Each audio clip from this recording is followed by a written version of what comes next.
আসসালামু আলাইকুম। আশা করছি সবাই ভালো আছেন। আলহামদুলিল্লাহ আমরা বেশ ভালো আছি। নতুন ভিডিও নিয়ে আসলাম, শেষ পর্যন্ত দেখবেন, আশা করছি ভালো লাগবে। এখানে বেশ কিছু চাদর ভিজিয়েছি আর 2টা চাদর পরে ভিজাবো। আগের চাদরগুলো ধোয়ার পরে বাকি চাদরগুলো আমি ধুয়ে নেব। তো এই যে দেখতেই পাচ্ছেন, চাদর ভিজিয়ে তারপরে চলে এসেছি ঘর বাড়ি একটু গুছিয়ে নেওয়ার জন্য। বুয়া আসার পরে যেন কোনো ঝামেলা না থাকে, সে কারণে আমি কিন্তু বিছানাপত্রগুলো সব কিছু একদম টানটুন করে দিলাম। সেই সাথে পুরো ঘরটা আমি একটু পরিষ্কার করে নিয়েছি। তারপরেই অফ ক্যামেরাতে আমি বেশ কিছু চাদর আর কি ধুয়ে রোদে দিয়ে দিয়েছি। এখানে কিন্তু 4টা চাদর আছে, আর আছে আমার সালোয়ার কামিজ। তো এইগুলো আমি ধুয়ে রোদে দিয়ে দিলাম। প্রচণ্ড গরম এবং সেই সাথে রোদ, তো শুকিয়ে যেতে কিন্তু বেশি একটা সময় লাগবে না।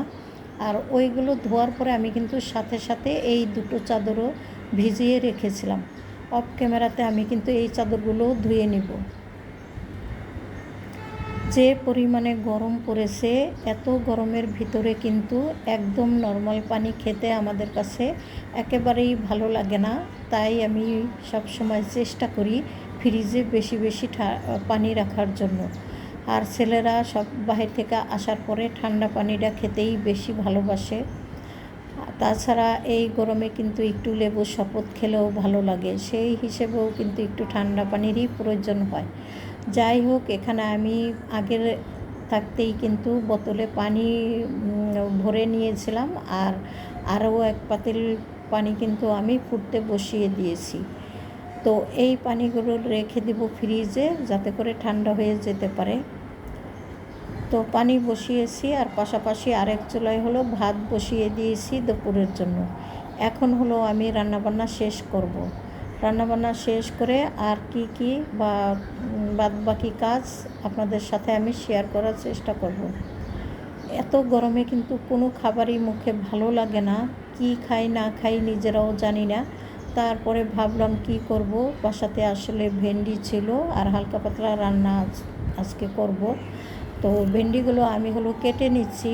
আর এই ভেন্ডি কাটতে গিয়ে একটা কথাই মনে পড়লো সবচেয়ে বেশি, যে এইভাবে ডাইনিংয়ে বসে আমি কিন্তু কাটা বাছাটা করি। আপনারা হয়তো সব সময় দেখেন আমার কাউন্টার টপটা এত উপরে, যতটুকু জায়গায় আছে যদি একটু নিচে হতো তাহলে আমি কিন্তু ওখানে দাঁড়িয়েই কাটতে পারতাম।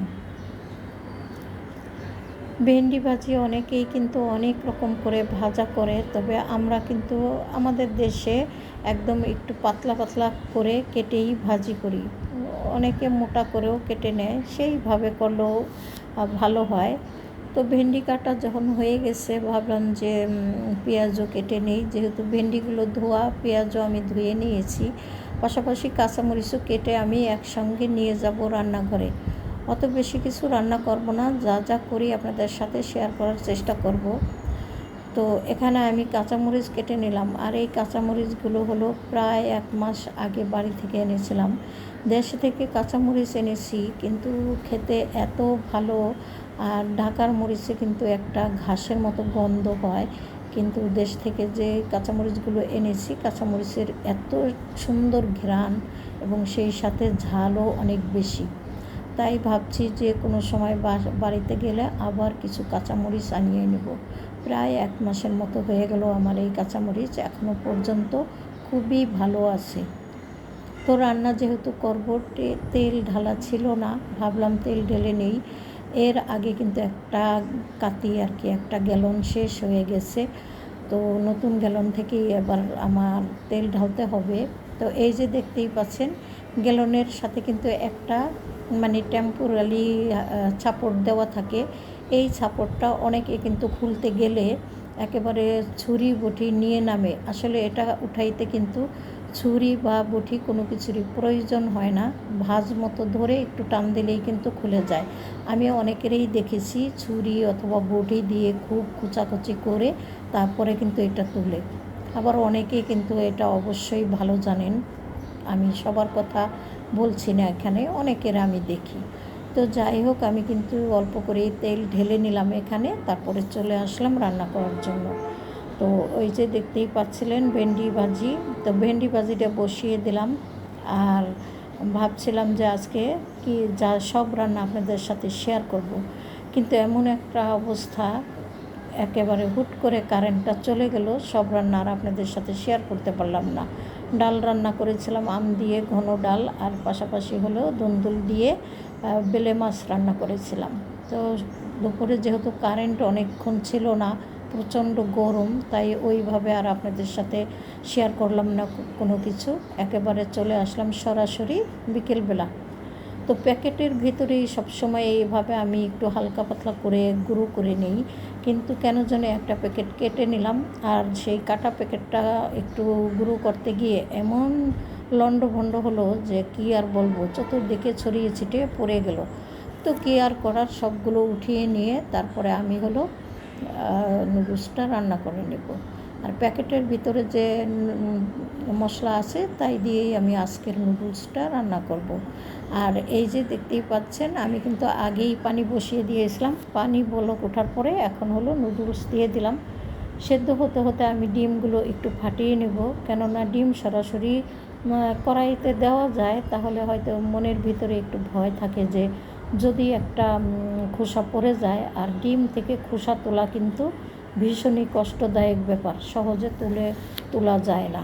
জানি না আমার সাথে সবাই একমত হবেন কি না, তো সে কারণে আমি আলাদা করেই ভেঙে নিলাম। আর এখানে 2টো ডিম দিয়েই আজকে রান্নাটা করব, ডিমগুলো বেশ বড় বড়। সেই সাথে দিয়ে দিলাম ফ্রোজেন করা গাজর আর মটরশুঁটি। তবে আরও অনেক কিছু আছে, কিন্তু এসব দিলে আমার ছেলেরা ওইভাবে পছন্দ করে না, একজনে করে আর একজনে করে না।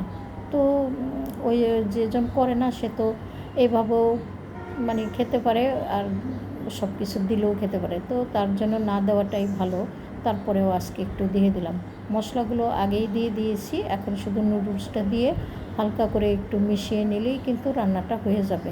আমি কিন্তু সয়া সস, টমেটো সসও দিয়েছিলাম এখানে।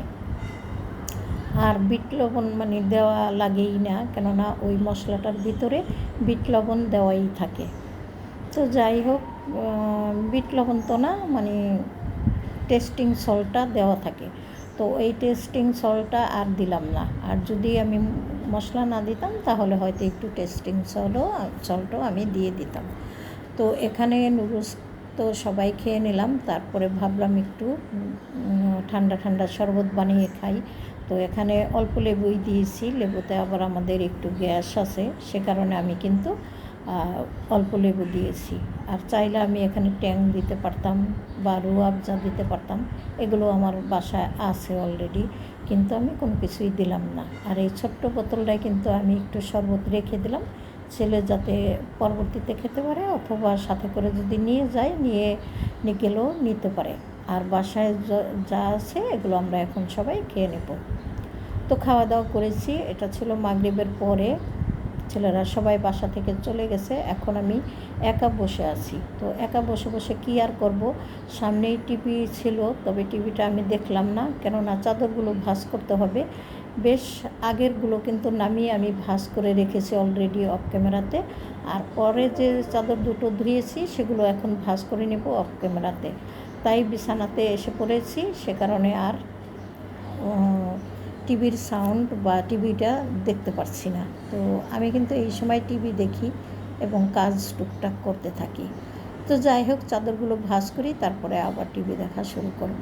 টিভিতে আমি অনেকের ভিডিও দেখি, আমার ভীষণ ভালো লাগে। আমি নাম বলতে পারবো না, আমি হাজারো রকমের ভিডিও দেখি, হাজার মানুষের ভিডিও দেখি। আর মোবাইল দিয়ে দেখি যখন, তখন কমেন্টস লাইক করি, তবে আমি টিভিতে দেখলে তো আর এগুলো করতে পারি না। সে কারণে অনেকে হয়তো ভাবে আমি কাউকে লাইক কমেন্ট শেয়ার কোনো কিছুই করি না, কিন্তু আমি সব কিছুই করি যদি মোবাইলে দেখা হয় আমার।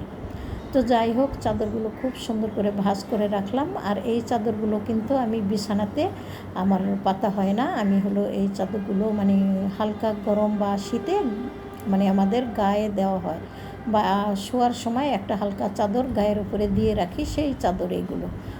তো যাই হোক, আমি ওয়ারড্রোবে এখন খুব সুন্দর করে রেখে দিলাম। আর একটা সময় ছিল যে সমস্ত সব কিছুই আমার এই ধরনের গুছগাছ ছিল, কিন্তু সব কিছুই একটু এলোমেলো হয়ে গেছে, এটাই সত্য। সব কিছু আসলে খুলে বলা যায় না বা খুলে বলতে চাইও না। তো যাই হোক, বিছানাপত্র ঠিকঠাক করে রাখলাম সাথে সাথে। আর ওই যে খাওয়া দাওয়া করেছিলাম সব প্লেট বাটিগুলো ধুয়ে কিন্তু এখানে উপর করে রাখা হয়েছে। এখন আমি টুকটুক করে সব কিছু একটু গুছিয়ে রাখবো, তাহলেই কিন্তু আমার আজকের জন্য সমস্ত কাজকর্ম শেষ হয়ে যায়। তবে আরও কাজ বাকি আছে, রাতের খাওয়া দাওয়া, তারপরে ধোয়া মোছা, এইটুকু তো করতেই হবে। ওইটুকু করেই কিন্তু আমি কাজকর্ম শেষ করে দেব। তো দেখতেই পাচ্ছেন কিভাবে গুছিয়ে নিচ্ছি। এই যে ছেলে একেবারে ছোট বাচ্চাদের মতো এই ফ্লাক্সগুলো কিন্তু আমাকে মানে ফিটারের মতো ধুয়ে নিতে হয় দিনে 2-3 বার করে, কারণ এতে করে ছেলেরা তো খাওয়া দাওয়া করে, তো ধুয়ে না রাখলে একটু খারাপ বা অসুবিধাও হয়ে যেতে পারে। তো সেই হিসাবে আমি সবসময় এই বোতলগুলো খুব সুন্দর করে ধুয়ে রাখারই চেষ্টা করি।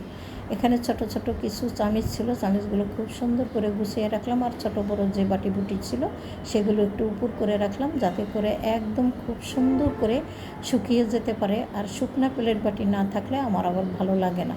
এই যে দেখতে পাচ্ছেন, আমার কিন্তু আজকের মতো এখনকার মতো কাজকর্ম শেষ। তো আপনাদের কাছ থেকে বিদায় নেওয়ার মুহূর্ত ঘনিয়ে আসছে।